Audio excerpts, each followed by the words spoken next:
The mist clings to the Appalachian ridgeline like something alive, something patient. In the pre-dawn stillness of November 1874, a lone figure emerges from the tree line, moving not with the gait of a man but with the shattered rhythm of something that has forgotten what walking means. His clothes hang in tatters, his hands are blackened with frost and soil, and his eyes hold nothing but the vast emptiness of a sky that has swallowed stars. Behind him, the forest stands silent. No birds call. No wind stirs the skeletal branches. And somewhere in those mountains, 9 men remain, their fates sealed by something the 10th man will never fully speak of, though his silence will echo through generations. The hunting party of Blackwood County entered those woods as neighbors, as friends, as men who believed they understood the wilderness. Only one returned, and what came back with him was not sanity, but its shadow. Welcome to this channel. Today, we step into a case that is not just difficult to understand, it reshapes the meaning of fear itself. Like the video, subscribe to this channel and tell me in the comments, where are you watching from? The Blackwood hunting party was not an unusual event in the autumn of 1874. Men from the small settlements along the Cumberland Gap had been organizing such expeditions for decades, bringing back deer, elk, and wild boar to sustain their families through the brutal mountain winters. The party that assembled on the morning of November 8th was composed of 10 men, all respected members of the community. Leading them was Samuel Blackwood himself, a 52-year-old landowner whose family had settled the region 3 generations prior. His holdings included nearly 2,000 acres of timber and farmland, and his word carried weight in both the county courthouse and the Presbyterian church that served as the spiritual center of the scattered settlements. Accompanying Samuel were his 2 sons, Thomas aged 28 and Jacob aged 24, both strong men who had worked the land since childhood. The party also included Elias Greer, the town blacksmith, a man known for his steady hands and steadier temperament. Martin Cobb, a sawmill operator, brought his expertise with navigation and his intimate knowledge of the mountain trails. Reverend Augustus Finch, despite his 60 years, insisted on joining, claiming that God's creation was best observed in its wildest places. The younger men rounded out the group. Nathaniel Pryor, a schoolteacher of only 23 years who had arrived from Virginia the previous spring. Silas Reed, a trapper who knew the high country better than most. Ezekiel Marsh, a carpenter whose craftsmanship had built half the homes in the valley. And finally, Owen Lattimore, 20 years old, the youngest of the party, whose father had recently died and who sought to prove himself among these established men. They departed at first light, their horses laden with provisions for 12 days. The plan was straightforward. Follow the Nolin Creek drainage up into the high country where the old-growth timber stood thick, and the game trails showed recent elk sign. They would establish a base camp at a location known as Shepherd's Meadow, an open area roughly 18 miles into the mountains where previous hunting parties had found success. From there, they would hunt in pairs, covering the surrounding ridges and valleys, reconvening each evening at the central camp. It was a system that had worked for years, a pattern of wilderness engagement that balanced safety with the dispersed pursuit of game. The weather forecast, as much as such things could be determined in that era, suggested clear skies and cold temperatures, ideal conditions for both the hunters and the preservation of meat. By all accounts, as the party rode out of the settlement, there was nothing to suggest that these men were riding toward anything other than a successful hunt. The first letter we have from this expedition was written by Nathaniel Pryor on the second evening. Pryor, being educated and somewhat romantic in his view of nature, had taken to keeping a journal during his time in the mountains, and a portion of that journal survived. His entry for November 9th reads, "We have made excellent progress and established our camp as the sun dropped behind the western peaks. The Reverend led us in prayer before we supped on salt pork and cornbread. The mountains here possess a quality I struggle to articulate, a presence that feels both ancient and watchful. Samuel speaks of his grandfather hunting these same ridges, of how the land has remained unchanged for all the years men have known it. Tonight, the stars are so numerous they seem to press down upon us, and the silence is so complete I can hear the blood in my own ears. Tomorrow, we begin the hunt proper. The settlement did not expect to hear from the party again until their return. Communication from deep in the mountains was impossible in that era, and families understood that their men would be unreachable for the duration of the expedition. Life in the valley continued its rhythms. Women tended to the endless work of preservation and preparation for winter. Children attended the schoolhouse where a substitute teacher had been arranged to cover Nathaniel Pryor's absence. The blacksmith's apprentice managed the forge in Elias Greer's stead. Days passed with the slow certainty of autumn moving toward winter, and no one felt particular concern. Hunting parties sometimes extended their stays if the game was plentiful, and an extra few days in the mountains was not unusual. November 21st arrived with a cold front that brought sleet and freezing rain to the valley. Up in the high country, the conditions would have been far worse. Still, the families felt no alarm. These were experienced men, well-provisioned and capable. But when November 23rd came and went with no sign of the hunters, when November 25th arrived and the trails remained empty, a different feeling began to settle over the community. Sarah Blackwood, Samuel's wife, appeared at the home of the county sheriff, a man named Douglas Henneman, and requested that a search be organized. Henneman was reluctant. The mountains in late November could be deadly to those unfamiliar with them, and organizing a search party in such conditions risked creating more casualties than it might prevent. He counseled patience, suggesting that the men had likely found shelter and were waiting out the weather before attempting the return journey. But on the morning of November 27th, as dawn broke gray and cold over the valley, a figure was spotted on the eastern road. Doc Harlan, making an early call to a farm where a woman was suffering from fever, saw the shape first, a man staggering rather than walking, moving with the mechanical persistence of someone operating on nothing but the body's most primitive imperative to continue forward. Harlan pulled his buggy alongside and nearly fell backward when he recognized Owen Lattimore. The young man's face was gray as ash, his lips cracked and bleeding, his hands wrapped in strips of cloth that had once been part of his shirt. He did not speak when Harlan called his name. He did not appear to register the doctor's presence at all. Harlan had to physically restrain him from continuing down the road, and even then Lattimore struggled, his eyes fixed on some point in the middle distance, his mouth working soundlessly. They brought him to the doctor's home rather than his own, a decision that likely saved his life. For 3 days, Owen Lattimore lay in a state that moved between fevered delirium and catatonic stillness. He would not eat. He barely drank the water they forced between his lips. When he did speak, the words were fragments, disconnected syllables that formed no coherent meaning. "The watching," he would whisper. "The watching and the walking and the way it knows." Then he would fall silent again, his eyes moving back and forth as if following something across the ceiling that no one else could see. Doc Harlan treated him for severe frostbite, malnutrition, and exposure, but there was something else present, something the doctor's medical training had not prepared him to address. In his private notes, Harlan wrote, "The boy's body is recovering, but his mind has traveled to a place from which I fear it may never fully return." If you're still listening, take a moment to like the video, subscribe to this channel, and tell me in the comments, where are you watching from? On the 4th day, Owen Lattimore spoke his first complete sentence. He was alone in the room when it happened, or so it was believed, though the doctor's wife who was tending the kitchen heard him clearly through the wall. He said, "They're still there. They're still waiting. They've always been waiting."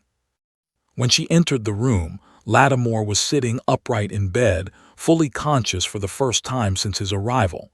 He looked at her with eyes that had aged decades in less than 3 weeks. "I need to speak to the sheriff," he said. "I need to tell what happened before I forget how to say it." Sheriff Henneman arrived within the hour, bringing with him the county clerk to take down an official statement. What follows is the transcript of that interview, preserved in the Blackwood County records, written in the careful script of a man trained in legal documentation. The transcript begins with Henneman's question, "Owen, can you tell us what happened to the hunting party?" Lattimore's response, according to the transcript, began with a long pause. Then, "We found something up there, or it found us. I don't know which is true, maybe both are true, maybe neither matters." Henneman pressed him for specifics. "Where were the other men?" Lattimore said. "In the mountains, in the trees, in the place where we made camp. But they're not the men anymore. They changed, or we changed. I don't know because I wasn't supposed to see it. I think that's why I'm the one who got out, because I closed my eyes." The transcript records that Henneman asked Lattimore to start from the beginning, to describe the events in chronological order. What follows is Lattimore's account, as recorded. "The first few days were normal. We hunted. We brought down 2 elk and a deer. The weather was cold but clear. We were pleased with ourselves. Samuel said it was one of the best hunts he'd remembered. On the 5th day, Martin Cobb found something while he was scouting the northern ridge. He said it was an old camp, older than anything he'd seen before. Not Indian, he said, because the construction was wrong. Stone markers arranged in a pattern around a clearing. The trees around it were dead, just standing there gray and empty. He thought it was strange, but not threatening, just strange. We went to look at it together, all 10 of us, because Martin made it sound interesting. That's when things started to feel wrong." Lattimore described the clearing as being perfectly circular, approximately 30 feet in diameter. The stone markers, 9 of them, stood at even intervals around the perimeter. Each stone was roughly 4 feet tall and carved with symbols that none of the men recognized. "They weren't letters," Lattimore said. "Not any kind of writing I'd ever seen. More like pictures, but pictures of things that don't exist. Reverend Finch said they might be pagan, from the old times before settlers came. Samuel wanted to leave, said we shouldn't disturb things we don't understand. But Ezekiel Marsh, he was curious. He walked into the center of the circle and stood there looking around. He said it felt different inside, like the air was thicker. Then he laughed and said he was being foolish." The party returned to their main camp at Shepherd's Meadow. That night, according to Lattimore, Ezekiel Marsh began to behave strangely. "He wouldn't sit still," Lattimore said. "He kept standing up and walking to the edge of the firelight, staring out into the dark. When we asked him what he was looking at, he said he could hear something. A rhythm, he called it. Like drums, but not drums, like heartbeats. The rest of us heard nothing. We thought maybe he had taken ill, fever or something. But he had no fever. His skin was cold as creek water." The following morning, the party discovered that 3 of their horses had disappeared during the night.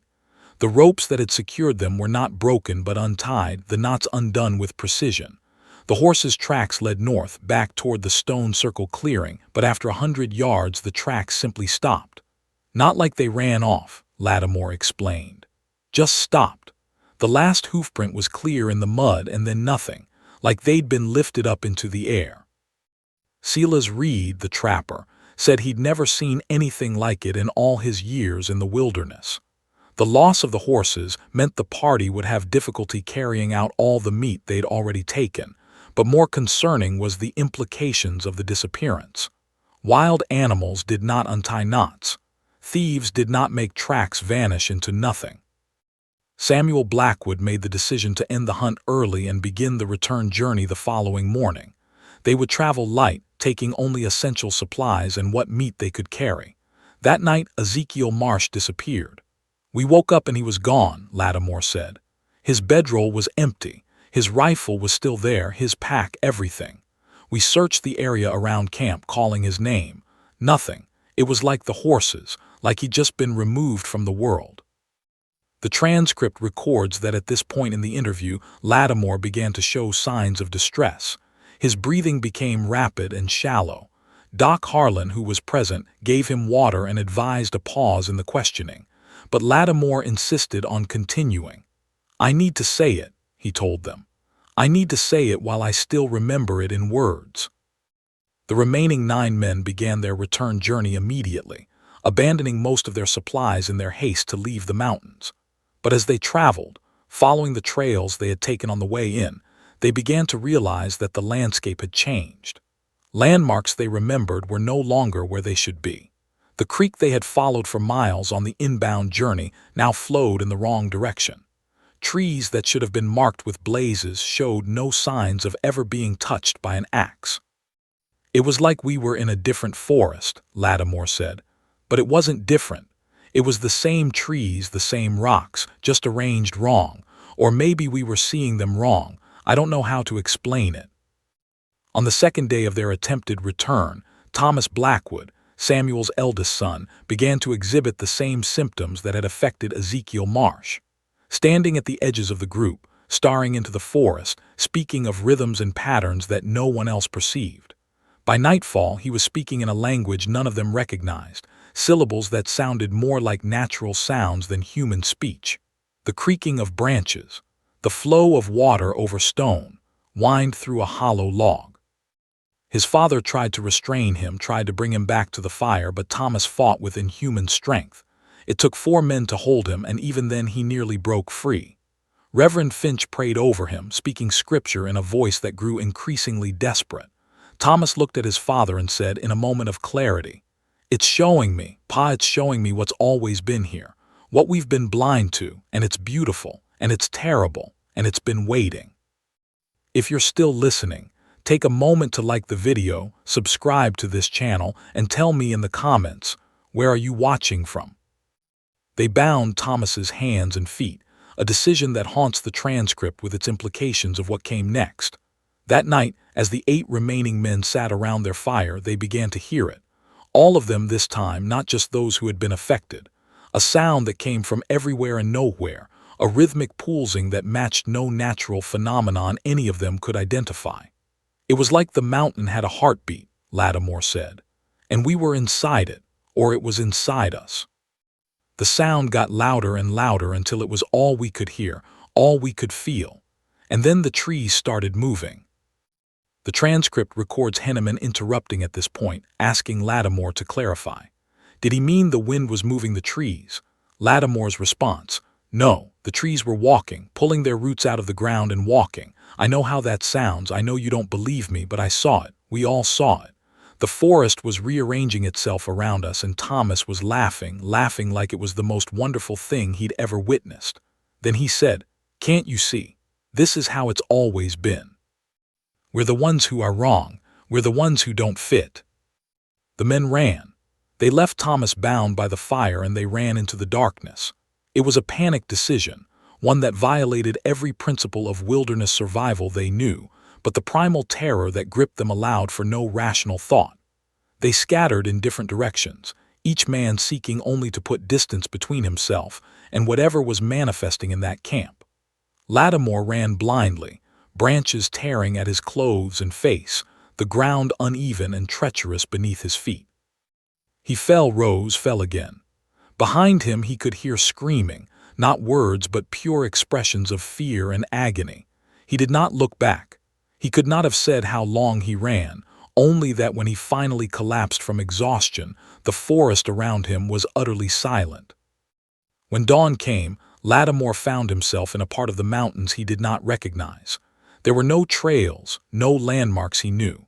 He walked in what he hoped was a downslope direction, knowing that following the pull of gravity would eventually lead him out of the high country. He walked for what he estimated to be 3 days, though time had become elastic and unreliable. He ate nothing. He drank from streams when he found them. At night he did not sleep, but rather entered a state of semi-consciousness, his back against a tree, his eyes open and staring into the darkness. "I was afraid that if I closed my eyes I would see what Thomas saw," he told the sheriff. "I was afraid I would understand it, and then I would become like him." On what he believed to be the 4th day after fleeing the camp, Lattimore encountered something that the transcript describes only as the arrangement. According to Lattimore, he came upon a clearing where the bodies of the hunting party lay in a circle, each man positioned precisely, their arms and legs arranged in patterns that echoed the stone markers they had found days earlier. They weren't dead, Lattimore said, or they were dead but still moving. Their chests were rising and falling, breathing, but their eyes were empty, and at the center of the circle was something I can't describe, something that wasn't there but also was there. I could feel it looking at me, through me, into every memory and thought I'd ever had. It knew me better than I knew myself. The transcript records that Lattimore began crying at this point. "I closed my eyes," he said. "I closed my eyes and I ran again. And I think that's what saved me. I think it needed me to see it, to acknowledge it, to accept it. And I wouldn't. I refused. Even though part of me wanted to understand, wanted to be part of what was happening, I refused. I kept my eyes closed and I ran until I couldn't hear the breathing anymore, couldn't feel the weight of that presence. And when I finally opened my eyes again, I was on a trail I recognized. The trail that leads back to the valley." Sheriff Henneman organized a search party the following day. 23 men volunteered, though most were driven more by duty than enthusiasm. They brought lanterns, rope, firearms, and supplies for a week-long search. Doc Harlan accompanied them, thinking there might be survivors in need of medical attention. The party followed Owen Lattimore's directions as best they could, but from the beginning there were discrepancies. Landmarks Lattimore described were not where he said they should be. The Stone Circle clearing could not be found. Shepherd's Meadow, where the main camp had been established, showed no signs of recent habitation. No fire rings, no disturbed ground where tents had stood, no evidence that 10 men and their horses had spent multiple days in that location. They searched for 8 days, covering an area of roughly 40 square miles. They found nothing. No bodies, no equipment, no trace of the Blackwood hunting party. The only discovery of note was reported by a man named Curtis Waller, who had wandered somewhat away from the main search group. Waller claimed to have found a clearing with 9 standing stones, but when he tried to lead the others back to it, he became disoriented and could not relocate it. The search party returned to the valley on December 8th with nothing to show for their efforts. The official report stated that the 9 missing men were presumed dead, lost to the mountains due to circumstances unknown. It was a conclusion that satisfied no one but which offered a framework for the community to begin the process of mourning.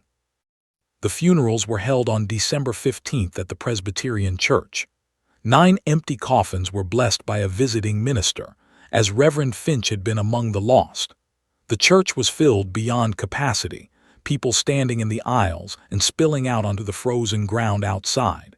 Sarah Blackwood sat in the front pew with her daughters, her face composed in a mask of grief that would remain fixed for the rest of her life.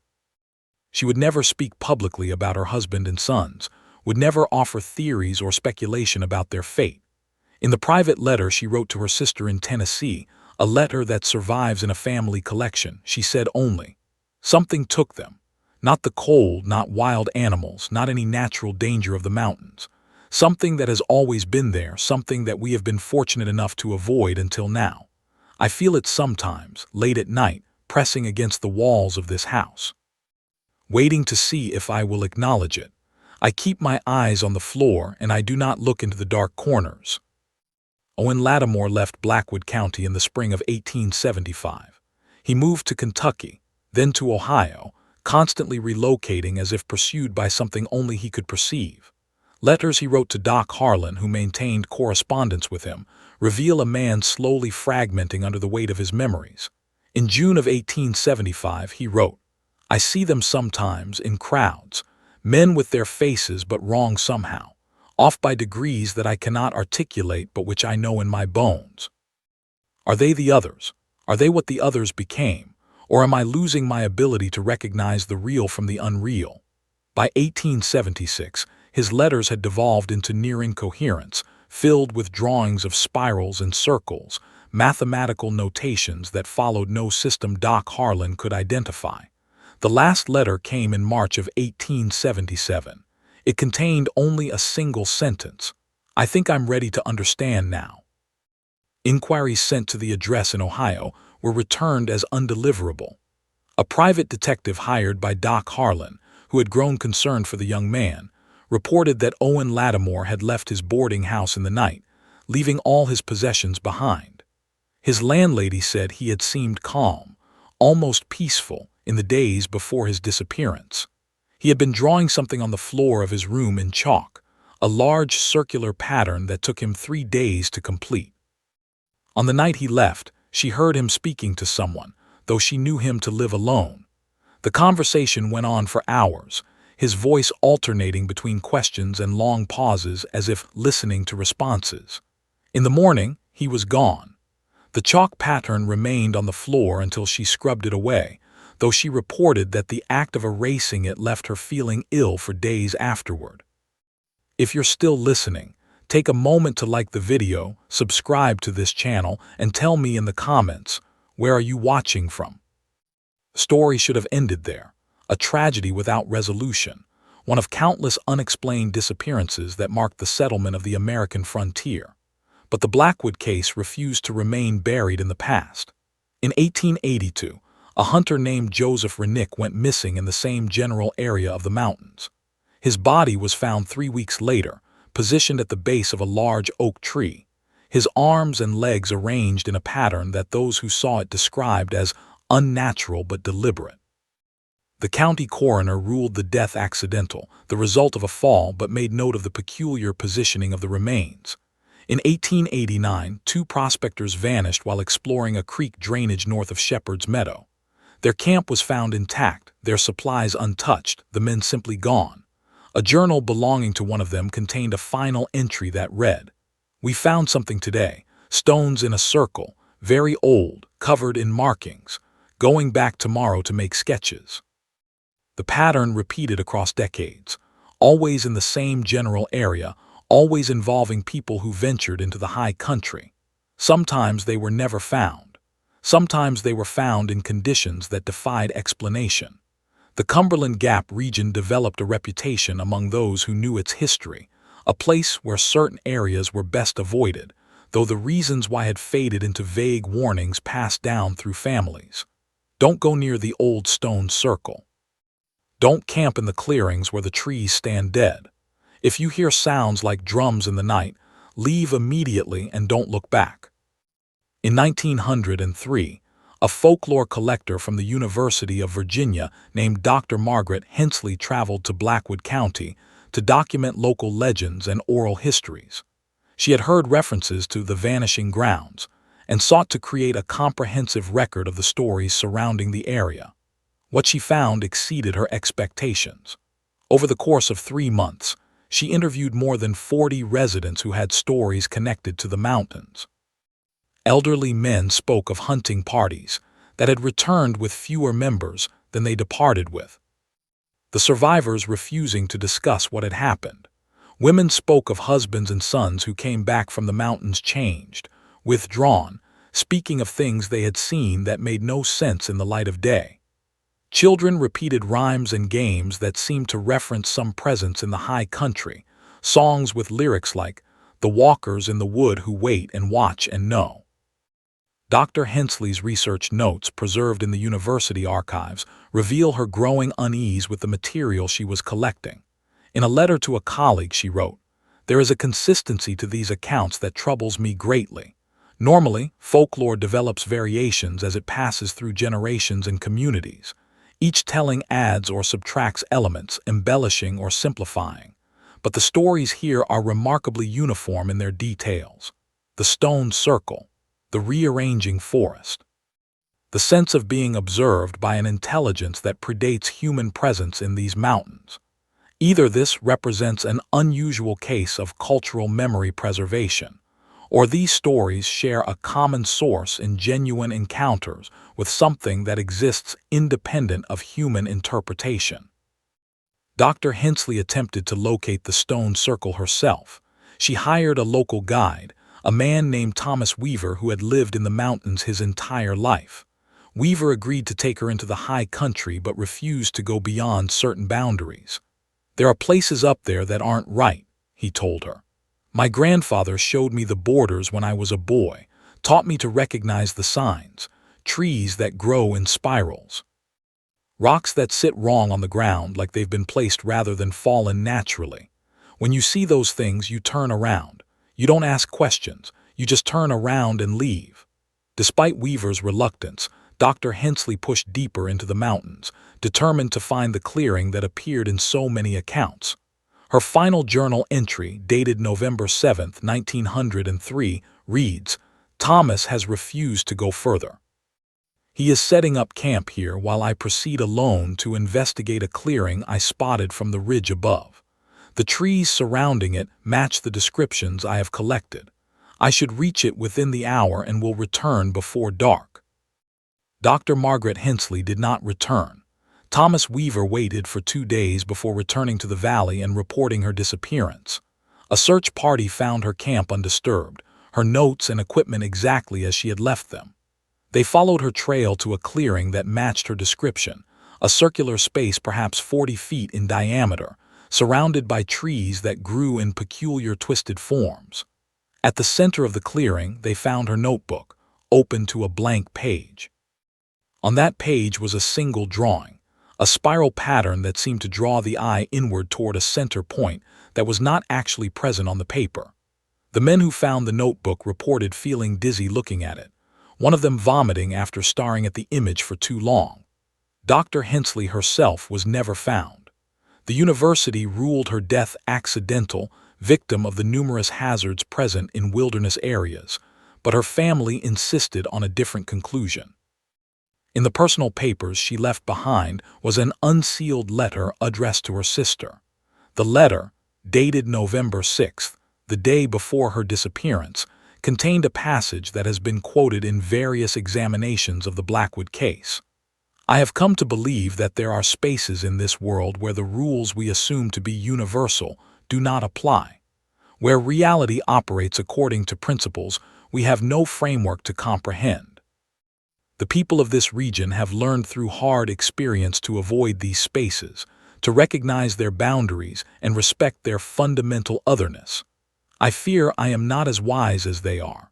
I fear my curiosity will draw me across a threshold that cannot be recrossed, but the truth calls to me with a voice I find impossible to ignore." The early decades of the 20th century brought increased attention to the Blackwood region from sources outside the local community. Paranormal investigators, spiritualists, and those drawn to unexplained phenomena began to make pilgrimages to the area. Most found nothing but wilderness. Some reported experiences they struggled to articulate, feelings of being watched, sounds that had no apparent source, moments of disorientation where familiar landmarks seemed to shift position. A few never returned from their explorations, adding to the growing list of people who had vanished into those mountains. In 1921, the United States Geological Survey conducted a mapping expedition of the Cumberland Gap region. The team, led by a cartographer named Daniel Brooks, spent 6 weeks in the mountains creating detailed topographical maps. Their work was thorough and professional, producing maps that were used for decades afterward, but within their official reports was a curious notation. In the area northwest of Shepherd's Meadow, where the Blackwood hunting party had vanished nearly 50 years earlier, the survey team noted magnetic anomalies that interfered with their compass readings. Trees in this area showed growth patterns inconsistent with the surrounding forest, their rings suggesting they were far older than should have been possible given their size. Most intriguingly, the team reported that photographs taken in certain clearings failed to develop properly, showing only darkness regardless of the time of day the exposure was made or the length of exposure time. Brooks, in a personal letter to a friend, wrote, "We found things up there that don't fit into the neat categories of geological science. Formations that appear artificial but which no human agency could have created, at least not with any technology I'm aware of. The locals avoid the area entirely, and after what we experienced, I understand why." If you're still listening, take a moment to like the video, subscribe to this channel, and tell me in the comments, where are you watching from? The Great Depression brought a different kind of attention to the Blackwood region. The Civilian Conservation Corps established a camp in the area in 1933, part of a broader effort to develop infrastructure and provide employment. Young men from across the country arrived to build trails, plant trees, and create the foundations of what would eventually become part of the National Forest System. The CCC camp near Blackwood County was designated Camp Cumberland, and its mission included extending trail systems into areas that had previously been accessible only to experienced outdoorsmen. The work proceeded normally until the crews began pushing into the higher elevations northwest of Shepherd's Meadow. The first incidents were minor, tools that went missing overnight, only to be found arranged in patterns at the edges of the work sites. Men reporting dreams that were unusually vivid and which multiple workers shared, suggesting some form of collective experience.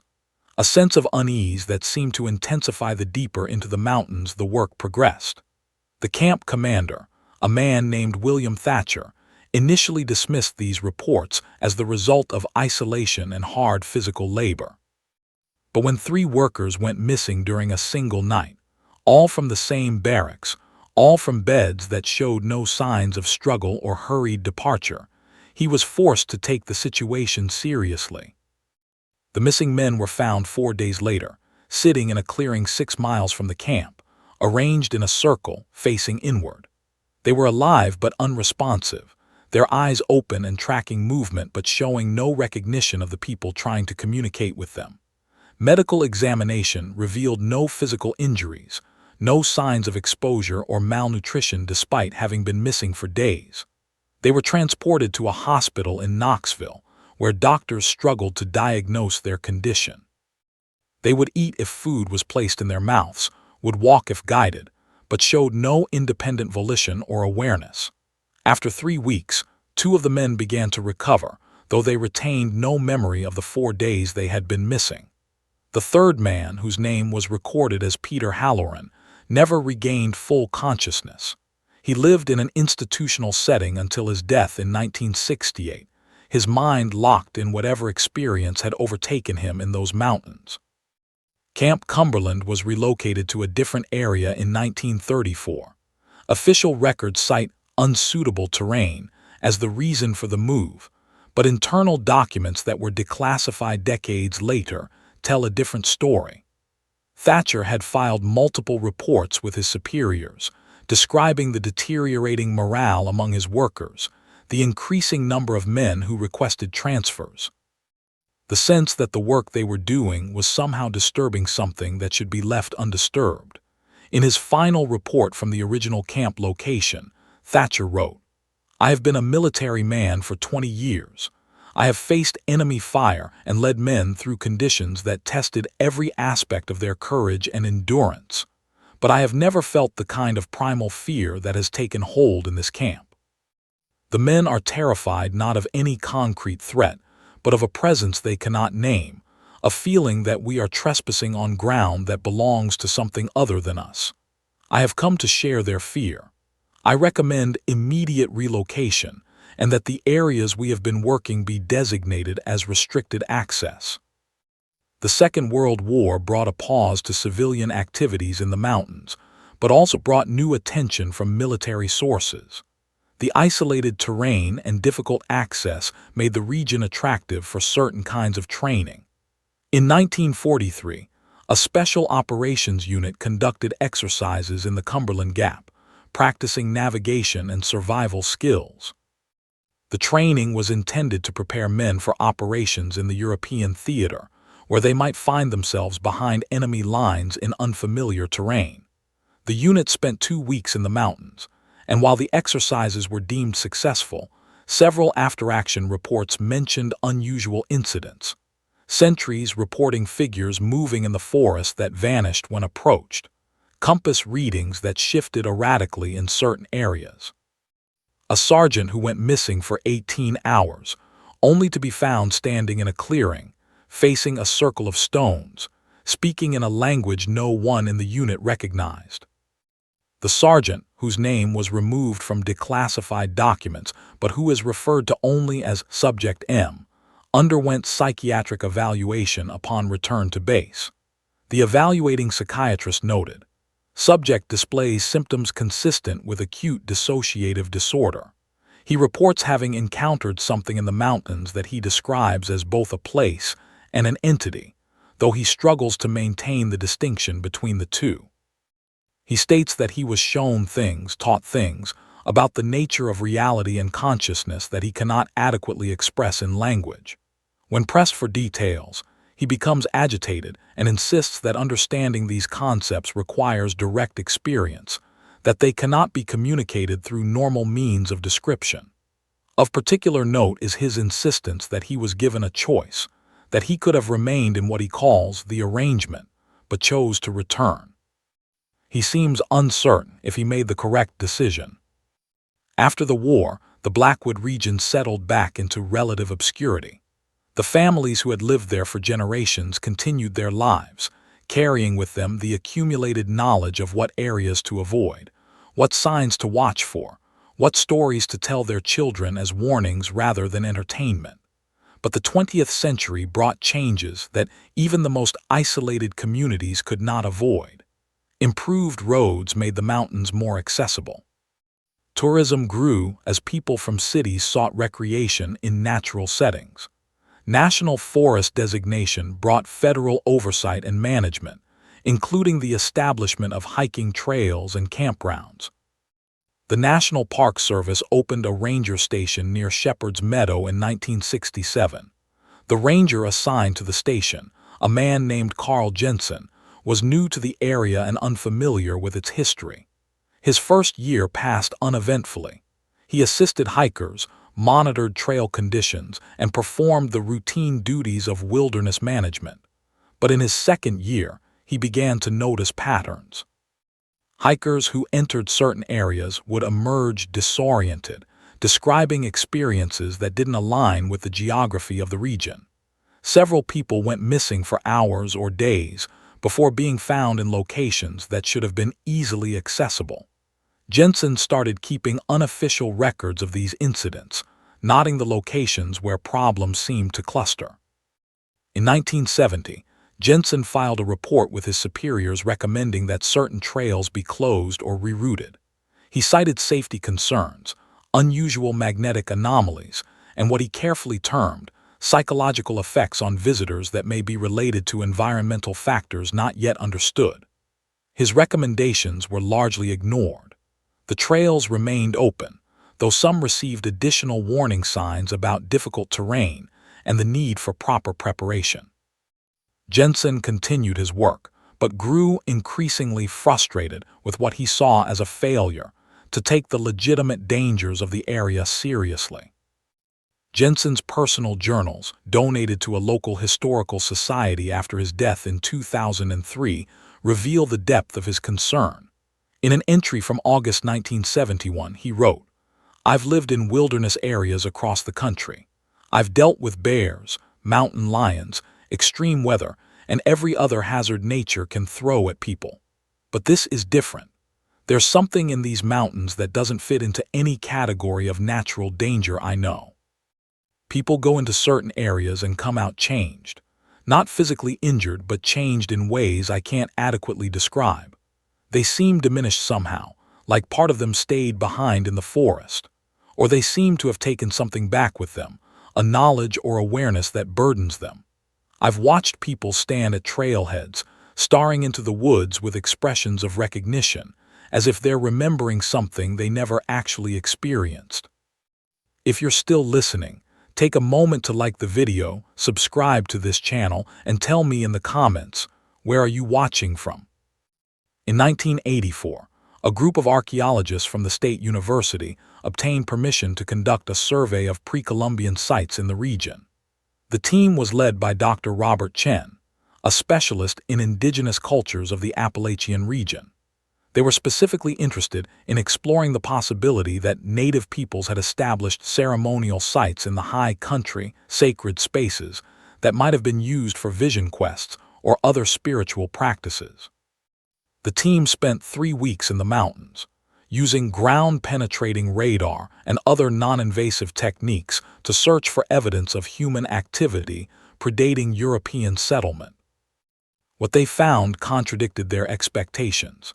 In an area northwest of Shepherd's Meadow, in what had come to be known locally as the Quiet Zone, their equipment detected a series of underground structures.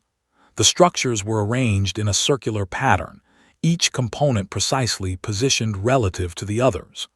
But the construction techniques and materials were unlike anything in the archaeological record of indigenous peoples. The structures appeared to be far older than any known human habitation of the region, predating not just European contact, but potentially predating the presence of modern humans in North America entirely. Dr. Chen, in his preliminary report, wrote, "We have found evidence of architecture and engineering that should not exist in this location, and should not be as old as our dating methods suggest. The implications are profound and troubling. Either our understanding of human migration and settlement patterns is fundamentally flawed, or what we have discovered was built by something other than humans." The team planned to return the following summer with more equipment and personnel to conduct a full excavation. But Dr. Chen had a difficult time securing funding. His preliminary report was met with skepticism from his peers, many of whom suggested that his dating methods were flawed, or that he had misinterpreted natural geological formations as artificial structures. Frustrated but determined, Chen returned to the site in 1985 with a small team of graduate students, intending to gather more evidence to support his findings. They established a base camp at the edge of the quiet zone and began to map the underground structures in greater detail. 3 days into this second expedition, Dr. Chen radioed the ranger station to report what he described as environmental anomalies that are affecting the functionality of our equipment and the psychological state of the team. He requested assistance and indicated that they would be abandoning the site and returning to the valley, but the team never arrived at the ranger station. A search located their camp intact, their equipment present, their notes and maps scattered across the work tables. But the 5 people who had been part of the expedition were nowhere to be found. The search for the archaeological team was extensive, involving state police, National Park Service rangers, and volunteers from the local community. It lasted for 3 weeks and covered more than 100 square miles. No trace of the 5 missing people was ever discovered. The official conclusion was that they had become disoriented and succumbed to the dangers of the terrain, though the fact that none of their bodies were recovered remained unexplained. The university quietly closed its inquiry into the matter, and the research Chen had been conducting was never resumed. His preliminary findings were filed away in the archives, classified not as scientific data, but as part of the administrative record of the failed expedition. But stories continued to emerge from those who ventured into the quiet zone. In 1992, a hiker named Patricia Blackwell was found wandering along a road 15 miles from where she had parked her car 3 days earlier. She had no memory of the intervening time, no explanation for how she had traveled such a distance. Medical examination revealed unusual activity in her brain, patterns that neurologists described as inconsistent with known seizure disorders or other neurological conditions. Over the following months, Blackwell began to experience vivid dreams and waking visions. She described seeing the forest as it had been thousands of years in the past, then millions of years, then further back to times when the mountains were seabeds, then further still to eras that preceded the formation of the Earth itself. She became convinced that she had been shown something, given access to a perspective that existed outside of normal temporal experience. In a letter she wrote to a friend, she said, "I think I saw what it is. Not a place, not a being, but a kind of awareness that has always existed here. It doesn't think the way we think. It doesn't experience time the way we do. For it, past and future are the same as present. It sees everything all at once, the whole history of this place laid out like a map. And for just a moment, it let me see what it sees. I don't think I was supposed to survive that. I think it showed me too much, and now I'm leaking away. That's the only way I can describe it. I'm leaking away, and eventually there won't be enough of me left to keep existing in this world." Patricia Blackwell died in 1995. The medical examiner ruled the cause of death as cardiac failure, but noted in his report that her brain showed anomalous structures, formations that resembled neural tissue but which displayed organizational patterns unlike anything in medical literature. Samples were sent to research institutions, where they were studied and then quietly archived, the findings deemed too unusual to publish without further corroboration that was never sought. The 21st century brought new technologies to the study of unexplained phenomena. Amateur investigators equipped with digital cameras, GPS devices, and internet forums began to share information about locations like the Blackwood region.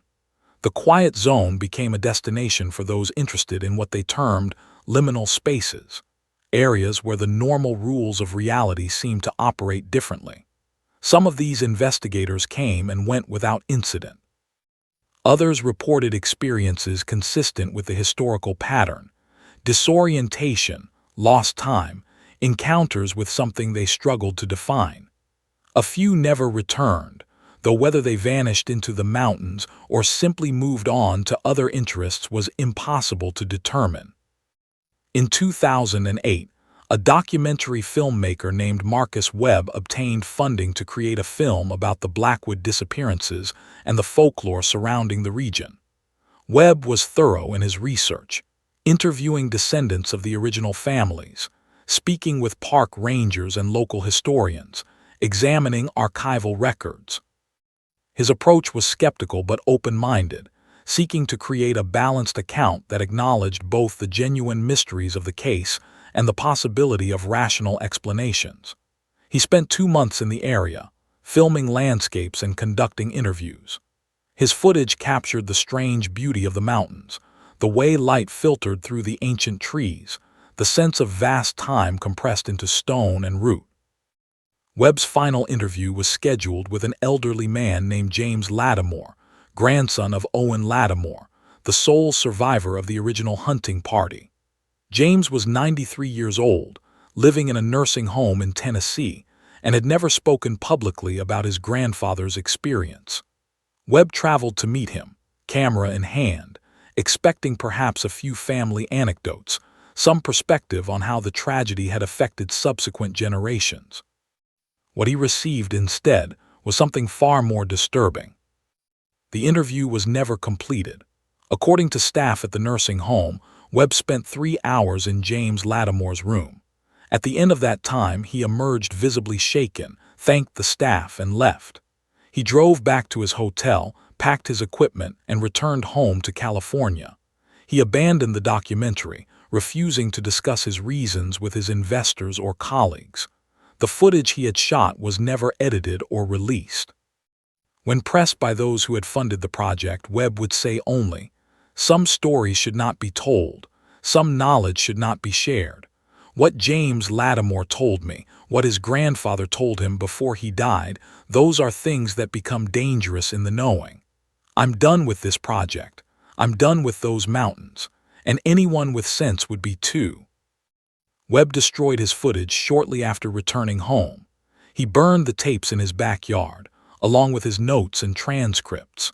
Neighbors reported seeing him standing over the fire, watching as smoke rose into the night sky, his expression one of relief rather than regret. He never worked on another documentary and refused all interviews about the Blackwood project for the rest of his life. When he died in 2017, his wife found a single document in his personal files, a letter addressed to no one, dated the day after his interview with James Lattimore. The letter contained a single paragraph: "Owen Lattimore survived because he refused to understand. He closed his eyes and rejected what he was being shown. But in the end, it didn't matter." Understanding came to him anyway, slowly, over years, seeping into his dreams and his waking thoughts until he could no longer distinguish between the world as it is and the world as it really is. His grandson carries that knowledge now. He carries it the way you carry a disease, something passed down through blood and memory. He told me things that I wish I could unhear, concepts that have infected my thinking like parasites. I know now what waits in those mountains. I know what has always waited there, patient and eternal. And I know that it's spreading, slowly, imperceptibly, its influence extending outward with each person who enters its domain and returns changed. The quiet zone remains accessible today. Hikers enter it regularly, most experiencing nothing more unusual than the natural beauty and isolation of wilderness. But occasionally, someone comes out speaking of experiences that echo the historical pattern, of time that moved differently, of seeing arrangements in the forest that seemed to carry meaning, of feeling observed by something vast and incomprehensible. The Park Service maintains trails through the area, though certain sections are marked as difficult and requiring experience. There is no mention in official literature of the disappearances, of the archaeological findings, of the century and a half of unexplained incidents that cluster around these particular mountains. Local people still share the knowledge that has been preserved through generations. They teach their children which trails to avoid, what signs indicate danger, how to recognize when the forest is showing its other face. The warnings have evolved but remain consistent in their core message. There are places in these mountains where human presence is tolerated but not welcomed, where curiosity can become a fatal weakness, where understanding comes at a cost too high to pay. An old woman interviewed in 2015, whose great-great-grandfather had been part of the search party that looked for the Blackwood hunters, said, "My family has lived in these mountains since before the Revolutionary War. We've seen things come and go, settlers and industries and ways of life. But that place up there, the quiet zone as you call it, that's been the same for as long as anyone can remember. It's older than the mountains themselves," my grandmother used to say. "It was here before the stone, before the trees, maybe before the world, and it'll be here after. It doesn't care about us except when we force it to notice us. And being noticed by it, that's not something you come back from unchanged. Most don't come back at all." If you're still listening, take a moment to like the video, subscribe to this channel, and tell me in the comments, where are you watching from? Recent years have seen a curious pattern emerge. People who have spent time in the quiet zone, even those who experienced nothing overtly unusual during their visits, report delayed effects. Dreams that begin months or even years after their hikes, dreams that multiple people share despite having no contact with each other. A growing awareness of patterns in nature that they cannot unsee, mathematical relationships in the arrangement of leaves and branches, rhythms in the movement of water that seem to carry information. Some describe it as a kind of awakening, a lifting of perceptual filters that normally protect consciousness from experiencing too much reality at once.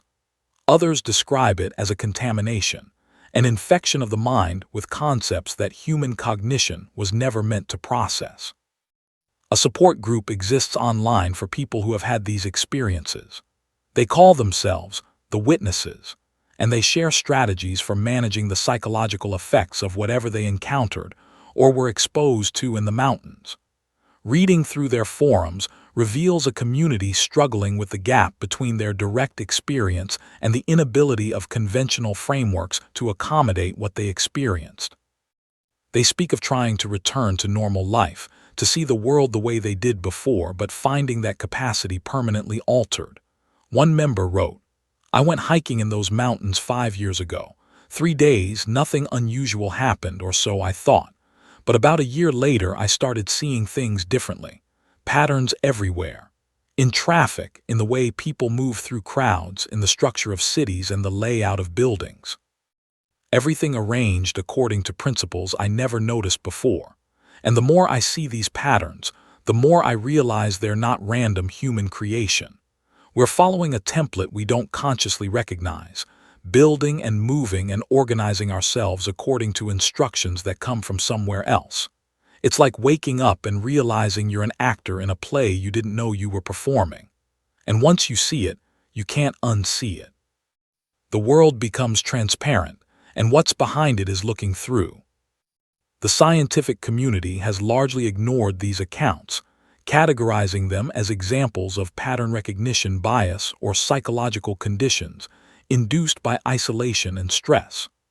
But a small number of researchers have begun to take the Blackwood phenomena seriously, approaching it not as folklore or mass delusion, but as evidence of something that current scientific paradigms cannot accommodate. Dr. Sarah Chen, a neuroscientist at MIT and daughter of the archaeologist who disappeared in 1985, has dedicated her career to studying what she calls non-consensus reality perception. Her research examines cases where individuals or groups report experiencing reality in ways that contradict conventional understanding, seeking to identify neurological markers that might explain these experiences or validate them as genuine perceptions of phenomena science has not yet learned to measure. In a paper published in 2022, Dr. Chen wrote, "We must consider the possibility that consciousness interacts with reality in ways more complex than current models suggest. If certain locations can induce persistent changes in how the brain processes information, changes that cannot be explained by known mechanisms of neuroplasticity or trauma response, then we may need to expand our understanding of what consciousness is and how it relates to the physical world." The Blackwood phenomena and similar cases from around the world may represent not failures of perception but alternative modes of perception, ways of experiencing reality that are no less valid than our consensus model, but which reveal aspects of existence we have collectively agreed not to see. Dr. Chen has never visited the Blackwood region herself. Despite her professional interest and her personal connection through her father's disappearance, she has carefully avoided traveling to the site. In an interview, when asked why, she said, "Because I'm afraid I would understand. I'm afraid that whatever took my father, whatever he was trying to study, would recognize me as his daughter and show me what he was shown. And I'm not certain I have the strength to refuse that knowledge the way Owen Lattimore did. I'm not certain anyone does, really. We're curious creatures. We want to understand. But I think understanding this costs you your ability to remain fully human. You become something else, something between what you were and what it is. And I'm not ready to make that transition." The Blackwood hunting party of 1874 entered the mountains as 10 men bound by community and purpose. Only one returned, and what he brought back was not just the story of a tragedy, but the seed of an awareness that has continued to spread across generations. Owen Lattimore closed his eyes and refused to see, but seeing found him anyway in the end. The others, Thomas Blackwood and Ezekiel Marsh, and the 7 men whose names have been spoken less frequently but whose fates were no different, they chose or were chosen to understand. And in their understanding, they crossed a threshold from which there is no return. The quiet zone remains quiet. The stones stand in their circle, visible to those who know where to look, invisible to those who don't. The forest continues its patient existence, holding within its borders something that predates human language and human thought, something that can be encountered but never fully comprehended, something that watches and waits and occasionally accepts the curiosity of those who venture too deeply into its domain. The mountains do not care about our need for answers. They do not care about our categories of real and unreal, possible and impossible. They simply are, and within them exists something that is equally indifferent to human understanding. On certain autumn nights, when the air grows cold and the mist settles into the valleys, local people report seeing lights in the high country. Not the lights of campfires or flashlights, but something else, a bioluminescence with no apparent source, patterns of illumination that move through the forest in configurations that suggest intelligence and purpose. No one goes to investigate. No one feels compelled to explain. The lights are simply acknowledged as another aspect of the mountains, another reminder that human presence here is temporary and conditional, while something else has claimed these peaks as territory far beyond our ability to contest. The question that remains, the question that has remained since 1874, is not what happened to the Blackwood hunting party. The answer to that question exists, recorded in ways we cannot read, understood by minds we cannot access. The question is what continues to happen, day by day, as people enter those mountains and sometimes return changed, as awareness spreads of something vast and patient that has existed here longer than memory, and will exist here long after the last human voice has fallen silent. The question is whether Owen Lattimore was right to close his eyes, whether refusing to see is the only way to survive, or whether survival itself is just another form of being chosen, another way for understanding to take root and grow, slowly, inevitably, until the distinction between the witness and the witness dissolves entirely, and what remains is neither human nor other but something new, something that has always been waiting to emerge. The mountains keep their secrets. They keep them in the arrangement of stones, in the patterns of growth and decay, in the memories of those who entered seeking game or knowledge or adventure, and found instead a door they could not close once it had been opened. 10 men entered. 1 crawled out at dawn. And in the space between those facts lies a truth that transforms everyone who truly grasps it, a truth that can be approached but never safely held, a truth that changes the meaning of fear itself, because it reveals that fear is not a response to danger but a recognition of irreversible transformation. The story does not end. It cannot end. It continues in every person who hears it and wonders, in every person who looks at the mountains and feels the pull of curiosity, in every person who believes they can understand where others failed. The story continues in the quiet zone, in the arrangement of stones, in the watching and the walking and the way it knows. The story continues because it was never really a story at all but a record of ongoing occurrence.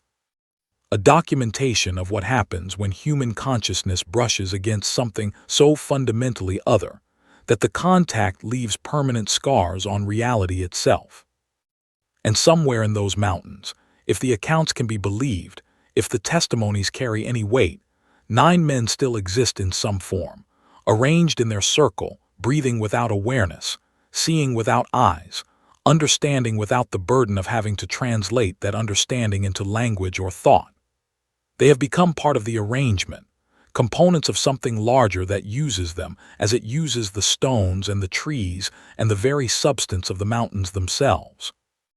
They are not dead because death implies an ending, and what has happened to them is not an ending but a transformation into something that exists outside the categories of life and death, something that simply is, eternally present, eternally waiting for the next curious soul to step across the boundary that separates the world we know from the world that knows us far better than we know ourselves.